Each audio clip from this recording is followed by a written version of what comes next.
Bonjour à tous et bienvenue dans cette nouvelle vidéo. Aujourd'hui nous allons parler de la nouvelle Technical Preview de Windows 10 pour tous les Lumia, sauf le 930 qui sera disponible dans la prochaine mise à jour. C'est un petit débrief rapide. Vous connaissez normalement déjà toutes les nouveautés, vous avez pu les voir sur les différents sites internet. Qu'est-ce qu'il y a de nouveau dans cette mise à jour? Vous avez le calendrier. Ok, vous voyez, ça marche pas, c'est cool. Parce qu'il y a encore quelques petits bugs. Donc là, c'est pas le calendrier, c'est la boîte email. L'avantage par rapport à notre ancienne boîte email, celle qu'il y a sur Windows Phone, c'est que là, vous avez Outlook, donc il y a toute l'expérience unifiée avec votre ordinateur, et éventuellement d'autres appareils, sous Android ou sous Apple. C'est vraiment un super client. Enfin, c'est le même que vous avez sur PC. En fait, si vous fouillez un petit peu, vous avez la petite signature qu'on peut mettre ici. Au niveau du texte, vous pouvez rajouter, si ça marche bien, voilà les informations. Et ça, normalement, c'est le menu qui doit vous être familier. C'est-à-dire, vous pouvez mettre en gras, choisir la couleur. Bon, là, ça bug un peu. Le 500, je voulais simplement vous dire que sur le 535, il y avait des problèmes de tactile. Juste avant de faire la mise à jour sur Windows 10, j'ai fait la mise à jour vers Windows 8.1.2 et le tactile marchait vraiment bien. Donc ça veut dire que les mises à jour officielles sont au point et c'est un très bonne nouvelle pour le 535 qui avait des problèmes de tactile. Mais j'ai pas pu trop en profiter puisque comme je suis passé directement sous Windows 10 après, il est un petit peu capricieux. Donc là, voilà, il y a toutes les options qu'on retrouve dans Word. C'est le fameux ruban en fait qui est dans Office. Donc là, il est disponible sur le client mail. Bon, je sais pas si c'est utile d'avoir un client aussi complet du coup, parce que là on passe un peu des extrêmes. Windows 8, Windows Phone, il n'y a rien du tout. Là, Windows 10, on a tout. Je pense qu'il faudra trouver un juste milieu entre les deux. Après, on n'est pas obligé de l'utiliser, hein. Il suffit d'écrire son mail avec le clavier classique. On envoie ou on supprime, on peut mettre une pièce jointe. C'est assez rapide.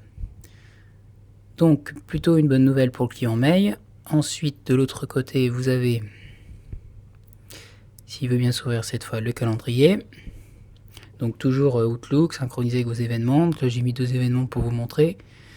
Donc, ça s'écarte. Vous avez tous les événements de la journée. Il y a différentes vues. Là, je suis sur une vue du jour. Si je mets aujourd'hui, ordre du jour. Là, en fait, c'est uniquement sur la journée si je mets le jour. Voilà. Ça ne marque pas les autres jours. Alors que si je mets ordre du jour, j'ai les ordres pour tous les jours de la semaine. Donc, je pense que c'est plus intéressant comme ça. Après, chacun fait comme il veut. Là, vous avez la synchronisation en fonction des différents calendriers ou comptes que vous pourriez avoir. Qu'est-ce qu'il y a d'autre d'intéressant à regarder? Spartan, il est pas du tout au point. Je vais pas dire un peu au point. Non, il est pas du tout au point. Mais on va aller sur le site de nos amis de mon Windows Phone. Il met du temps à charger. Il est pas. Au niveau de l'expérience, c'est bon. Ça s'affiche correctement, mais il met encore du temps à se charger. Mais bon, tout ça c'est normal. C'est qu'une technical preview. Là, j'ai cliqué. 5-6 secondes. Et encore, regardez, tout n'est pas chargé. Petite publicité.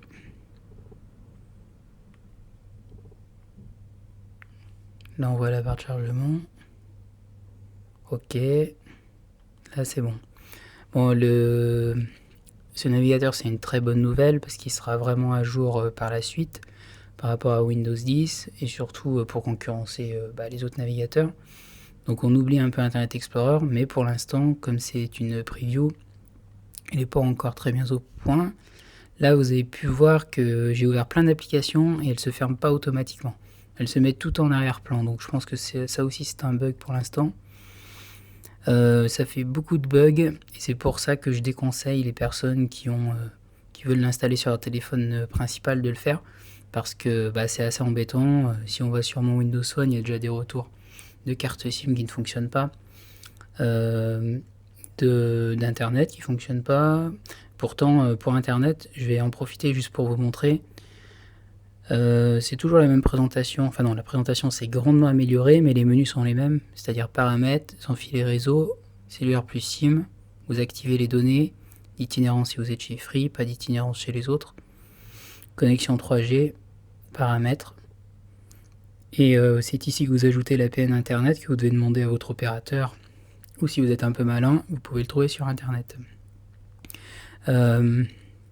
Donc du coup, pour internet, normalement ça fonctionne correctement. Mon Wi-Fi fonctionne correctement. Qu'est-ce qu'on a d'autre d'intéressant? Là, tout a été regroupé. Non, c'est pas ça que je voulais vous montrer. C'est périphérique.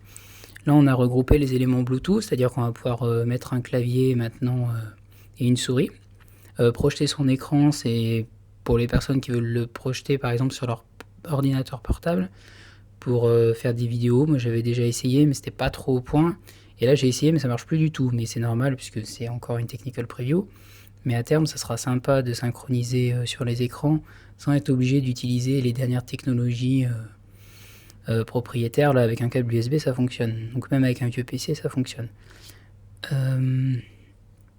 Personnaliser, bon, il y a plein de choses à personnaliser, mais tout fonctionne pas encore. Ça, vous connaissez. Écran de verrouillage, vous connaissez. C'est surtout arrière-plan. On peut choisir une photo, mais à terme, on devra pouvoir choisir si on veut avoir les tuiles devant en semi-transparent. On pourra doser la transparence, ou sinon faire comme Windows 8 avec la photo à l'intérieur des tuiles. Donc ça, c'est pas encore disponible. On peut juste pour l'instant mettre la photo. Moi, j'aime bien comme ça. Je préfère comme ça, à condition de bien choisir la photo. Voilà, j'ai pris une photo au pif, mais j'ai voulu essayer sur des photos prises sur internet et ça dépend. Faudra bien choisir sa photo si on veut avoir une lisibilité au niveau du téléphone, sur les éléments. Voilà. Qu'est-ce que je peux vous montrer d'autre? Pour l'instant, il n'y a pas grand chose. Je ne vais pas utiliser EarMaps parce que je vais vous montrer pourquoi. S'il veut bien charger. Bon, il veut pas charger, donc c'est pour ça que je ne veux pas l'utiliser. Hop. Par contre, il y a carte qui a été mise à jour, donc avec les informations de Nokia. Donc là, ce qui est intéressant, c'est qu'il y a un petit bug. Si vous regardez en haut, pas que je bouge en fait. En haut à gauche, vous avez... Bon, il veut pas zoomer, ok. Est-ce que je peux le régler comme ça? Oui. En haut à gauche, vous avez un petit carré bleu. Ça veut dire qu'en fait, vous pouvez pas cliquer sur la page. Ça marche pas. Donc, ce qu'il faut faire... Hop, je refais la mise au point. Ce qu'il faut faire, c'est recliquer ici. Ça revient du coup en arrière. Et puis là, vous pouvez écrire. Le problème, c'est que si c'est sur votre téléphone de tous les jours, ça risque d'être rapidement embêtant. Là, c'est un téléphone secondaire, donc c'est pas grave, mais sinon, voilà. Qu'est-ce que j'ai d'autre à vous montrer? Pas grand chose. Il y a l'application photo, donc c'est la même que sur Windows 10 maintenant. C'est plutôt sympa. Il n'y a pas énormément de changements par rapport à la mise à jour. Enfin, ce qu'on avait déjà sur Windows Phone, mais c'est plus sympa. Le fait qu'on retrouve les mêmes choses sur son PC et son téléphone, ça peut être un argument après pour avoir des fonctions simplifiées. Là, vous avez les SMS. Pour les SMS, j'avais fait des tests d'ailleurs de MMS. C'est pas mal. Vous allez retrouver le fameux ruban. Par exemple, je vais écrire un message. Hop, hop, j'en demande trop là. Parce que le tactile a un petit bug. J'ai un raccourci si je veux appeler directement la personne, change d'avis, je veux l'appeler. Là, si je veux mettre une photo pour un MMS. Et ici, normalement, si tout fonctionne bien, on me propose de désactiver la conversation. Donc entre désactiver et supprimer la conversation, je ne sais pas trop quelle est la différence. Je pense que désactiver la conversation, ça doit plus être lié à Skype, même si apparemment pour l'instant ça ne fonctionne pas encore. Ou c'est parce que moi, comme c'est un compte bidon que j'ai mis pour faire des tests, peut-être que c'est pour ça. Là, vous pouvez supprimer la conversation, sélectionner des messages que vous voulez supprimer. On peut directement bloquer le numéro depuis la conversation, plus besoin d'aller dans filtre d'appel et SMS, c'est bien. Puis là c'est pour faire son retour. Il me semble qu'on avait accès au rebond aussi à partir d'ici. Après peut-être que je me suis trompé. Hop, hop, non, j'ai dû me tromper. Qu'est-ce qu'on a d'autre?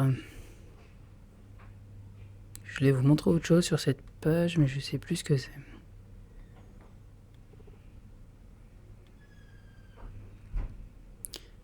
Non. Ah si, voilà. C'était pour vous montrer la qualité du... Depuis Cortana, on peut voir que maintenant, peut-être que Cortana fonctionne pas très bien dans le sens où il répond pas à vos questions. En tout cas, quand vous lui donnez une phrase, ça marche vraiment bien. Je vais faire une petite expérience. Je suis en train de tester la nouvelle version de Windows sur mon téléphone Microsoft.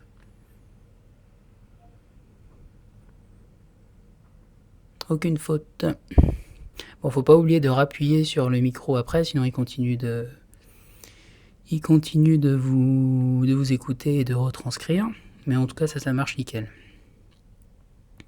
Ensuite, qu'est-ce que je peux vous montrer d'autre? Ça, c'est le nouveau